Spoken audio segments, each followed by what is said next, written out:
Kubange ebigambo bibadde bingi honorable about my son. I'm not the real mother. I'm the aunt. Thank you very much, honorable. We shall never forget you. You have been a great leader. Thank you so much. Thank you. You can get it. Tunagenda okubabuuza kweba bwetaamu kulalozi asaba obujoyi ye omuzimu gwa Paul kafe okumanya obululu abadde ogenze nnyo ngirye njege kandi enkoko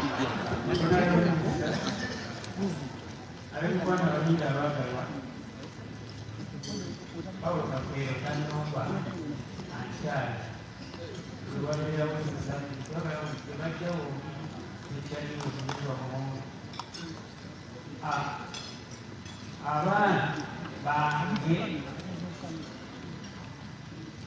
babulikinakena mu baana base kino kyemwasaba kituukulike luno bwebukakawo bwe bazaala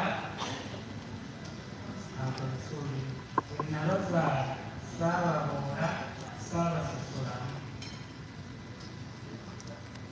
enkola ekozeseddwa bweba ebasosekkere mujja kusigala nga muli baana bange abamanyi bangesaali ng'engeri erivudde okukeberebwa Ssaabasajja Kabaka. Tugyemu bonna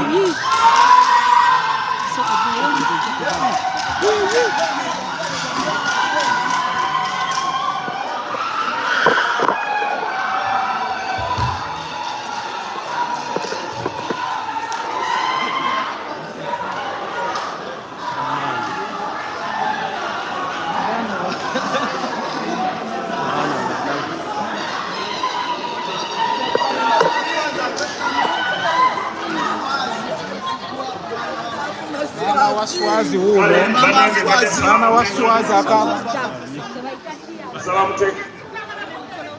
muteeka nini omukyala alina kyagamba muleete wanayogere oba alina kyagamba muleete mwakazingala ayogere mwakazingala musakubana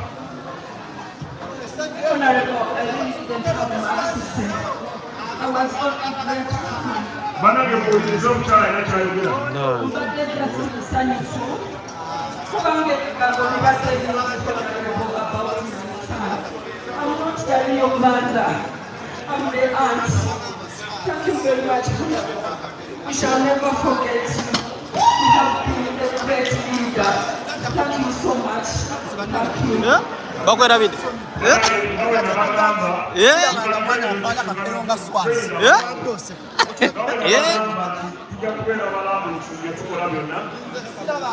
Mwami Mugerwa banange musirikirireko mwami so njagala abaana basuke boogere buli mwana muwa omukisa yogere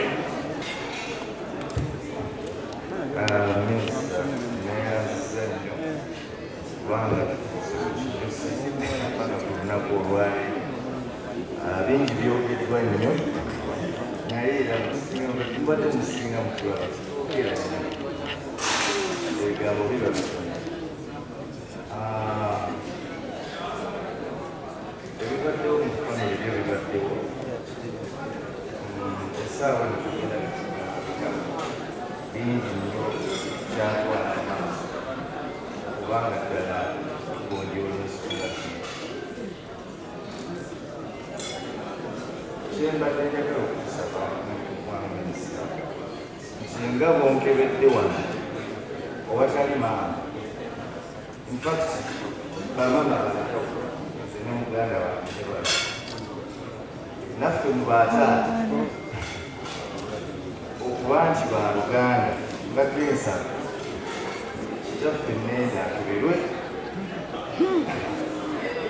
ne profile emaki ne muganda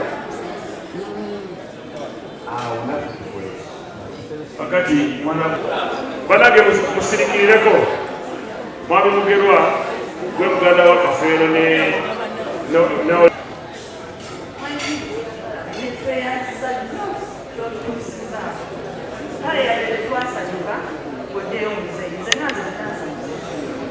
Naye ekiseera kirina ekituusiza era kikikolereza bingi. Ebigambo byogeddwa tuvumiddwa. Nze ne mmange yakubibwa abadde ku kitanda. Oli kubaamulangira oli bemali y'abafeero nyingi. Naye ate mmange tajjakosewa. Mwaminisita babuulira. Tetutunda nako yadde ekintu n'ekyo. Byonna weebiri ne muzeeyi weebase weewali. Tewali kyali kitundiddwa. Era temutunda nga mukole kampani. Tewali kyali kitundiddwa. Kale bamuganda. Naye kye nsaba nga nva mu mpewo. Nsaba twali olugero omugenzi kuba telwalizibwanga. Omusika gwe baatuteerako yali wa kitukuli, ono Simon Peter yalina okuba omusika obukulu. Nsaba lugero kitwali. Kati kisaawa eno tugenda kutumaliriza byonna olw'ensonga tubadde tunoonya abaana b'omu wanye siwulira si bonna lwaki abalala tebafuna kati namwe mulina right okugenda ne musaba DNA nga famire yanaganga naye si kyekitulese wano ekitulese wano tuze ku famire yani kati gwe muzzukulu tosobola kulagira bataatawo ate babakebere ekikyamu omulala kazindaala ayogereko kale bisigaddeyo ababutuwa kati abakafe bajja kwetutula oluganda lujja kutulala oluganda mukole ekijjulo musalewo bafamire tujja kubawagira tujja kubawayo enti tujja kubaweeteyo okusala mu Honorable Minister, personally nja kwebaza kuba ndowooza oba nange nze mbadde njogera naawe personally. Mu kusooka byali bizitowa naye nsuubira baganda bange besinga babyogedde. Twebaza abantu abazze wano mwenna okutindika engendo. Mukama abasaasire muddeyo bulungi. Bannamawulire mwebale nnyo tubeererawo okulaba nti process eno mugitambuliza mu bantu mu lwatu. Era honorable nze yawo thank you mu ebisigadde Mukama atukwatireko yonna gyetulabye.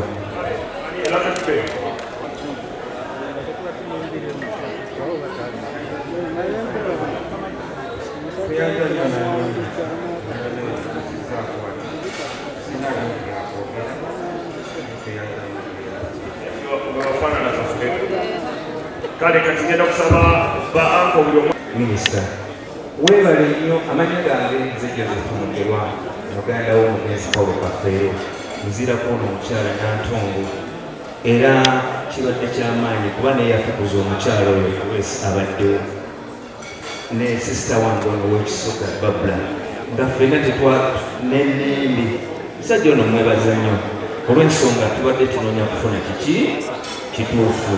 Nenda akoze omulimu munene nnyo musiimye kubeera n'abaana abavuddemu ate bategedde amazima nti baana baani bakafeero. Naye kinnumye nnyo nti waliwo abaana ate abatazi ng'ate tubadde tusuubira naye abakazi mulimba kumanya nti omwana si wa musajja ne tuuka n'okuziikula omuntu nabulungi. Ekintu ekyo kibi nnyo naye kinnumye okuba nti abaana abalala nabo tebakoze eki tebazze. Neebaza nnyo bannamawulire abakoze omulimu guno kuba nti gutambula bulungi. Nensaba abaana bano mwe musigaddewo nti mulimu Bakafeero era tuli bazadde bammwe naye n'emmaali mugikuume etambule bulungi. Minisita tuyambe ettaka ddene waliwo gundi recreation tugenda tutaddeko project ng'etambula nga bali wamu kati bennyini beerondemu bagambe nti kati omusika nga kyebasabye ani agenda etukulembera ate ebirimu bikuumwe mu byalo so that alikuwa tusigadde bana tukole kyetwagala. You have to respect the family and respect the properties. Nebazi abantu abatubeereddewo minisita family tugitegedde yeeriwa nende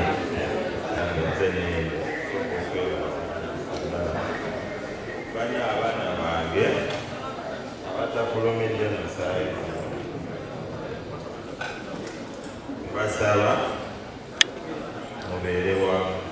Ensi yeetoloola buki nalabako mukulu wange amete mukulu wange naye minisita Balamu gye yatandikira eri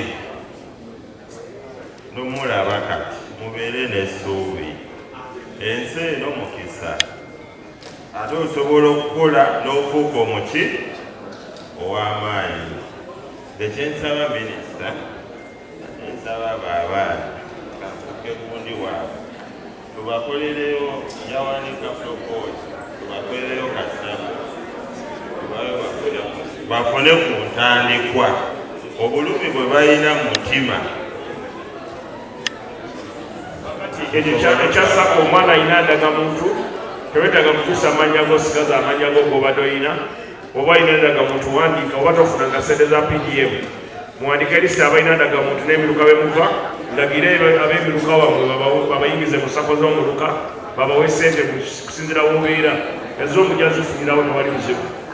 Naye abannange tubeere wamu, kati tufuuke nti ndi taata wammwe. Era kyembasaba omuntu omulala oba omaliriza bange neyanziza neyanze siriyadezidogawe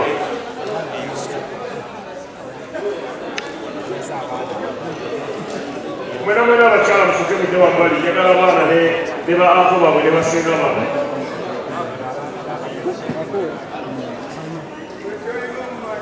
So mwami mugerwa ebivudde mu musaayi ebyo abaana ba Prince John Paul Kafeero beno bali abaana bana. Wanabeerawo abaana abalala bagala bakebera data banka yaffe eyawano eya poliisi tusigaza endagabutonde w'omugenzi Kafeero, ate newandiga tusigaza endagabutonde y'omugenzi Kafeero. Kuba nawulirako nga bagamba Guruneti naye agamba mwana wa Kafeero. Kati ne Guruneti naye akole ki? Wademba okujja. So njagala kubayozaayoza mmwe naye temuboola abaana mmwe, musigale nga mubasapootinga gye bali, mukolere wamu naye nga mu abaana b'omugenzi. Emmali y'omugenzi nga bwe muli abaana mwekolemu omulimo, mulabe ng'ejja kugenda okuddukanyamu estate ya data wammwe, musiki oba alina ebibanja byalina byonna mubiddukanye mu mazima. Nga bwe muli abaana mwerondemu omukulembeze atya, oba mwena mubeere basigitale mu kampani y'omugenzi Kafeero. Bakubiriza temutunda maali y'omugenzi kubanga ye teyagitunda. Mukolere wamu ate muwe bakojja mmwe ako bammwe ne basenga bammwe mubawe ekitiibwa. Bwe baba mwabasobyako nga mwabavuma, ye kyansi yeno y'okufukamira obugambe nti taata nsaba nsonyiwe. Owulire? So ne basenga bammwe bw'oba olina gwe wanneegi gwe wasobya mpaka zindalakalala. Ayindiya Paul John Kafeero is a biological father of Nagawa Elizabeth. Kafeero Bay. Nagawa Elizabeth Wadegi abagambye mwana wa Kafeero. Kafeero Mary bagambye mwana wa Kafeero. Kafeero Simon Peter. Kafeero Simon Peter. And Kafeero Thomas. And Kafeero Thomas. Bana bana. So out of 25 tujiremu bana.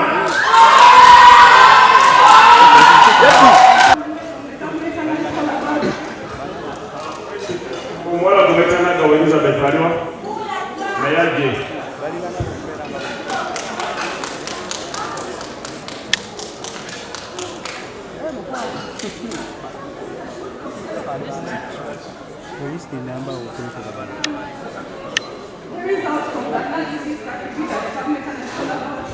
Muwulirize bulungi okuva mu laboratory eya gavumenti.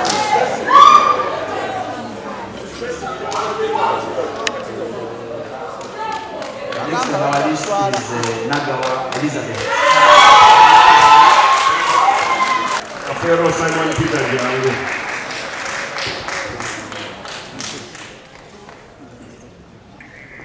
Yebbi. Number 3 on our list is Kafeero Thomas.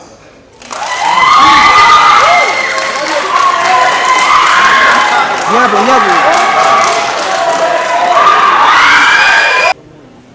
Number 2 on our list is Kafeero Simon Peter. Chagamba mulete wanayogere. Wabanya chagamba mulete. Mwaka sijala.